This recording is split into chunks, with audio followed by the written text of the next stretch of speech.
Hello, traders. FS Collector here. Today is Monday, November 25th, and I'm going to be analyzing the pound US dollar, starting on the monthly, working my way all the way down to the 1 hour time frame for the full top down analysis. But also, don't forget to check out my website, fxpipcollector.com, if you'd like to get access to my swing trade setups, my daily members only live streams on Zoom, and my 34 video trading course, all included for only $30 per month. So we are pushing down pretty hard. I still think that this is likely like either a running flat or an expanding flat. If it is a running flat, then it will make a higher low compared to this over here and end up continuing back up. If it's an expanding flat, then it might just keep on going down, take out this low before it continues back up. The most likely area for a running flat for me, I think, is still the 100%. So I think we still may have some more downside potential.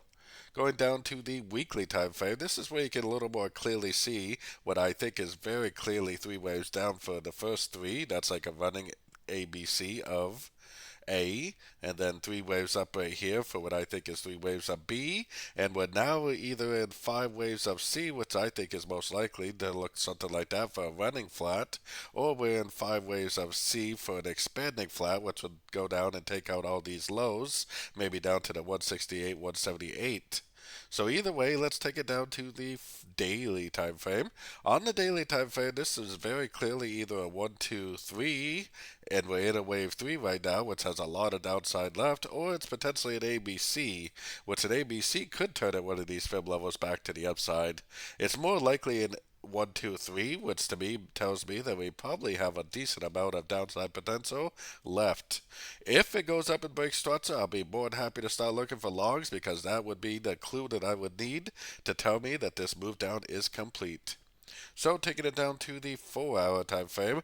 On the 4 hour time frame, if price goes up and breaks this structure right here, then I will be more than happy to start looking for logs. Otherwise, I am definitely still looking for three-way pullbacks to go short. This move up that we're currently in could just be a crutch into this last wave down. This could easily end up making three waves up and just continue the downtrend, making more lower lows and lower highs. Taking it all the way down to the 1 hour time frame. Big gap on the dollar pairs yesterday at the market open, but to me it looks impulsive, so I would say it's an A. I bet we're just filling the gap for a wave B. I think we'll end up going back up again for a wave C. Now, if it goes up to one of these fib levels, which it could be any single one of them, that makes a nice engulfing impulsive turn to the downside that I definitely would take it as another sorting opportunity for the continuation of the downtrend. On the other hand, if it decides to go up and break this structure up here, that's fine also, because after the structure break and then after the pullbacks that precede the structure break is when I will start looking for longs in a big wave for the continuation of the uptrend.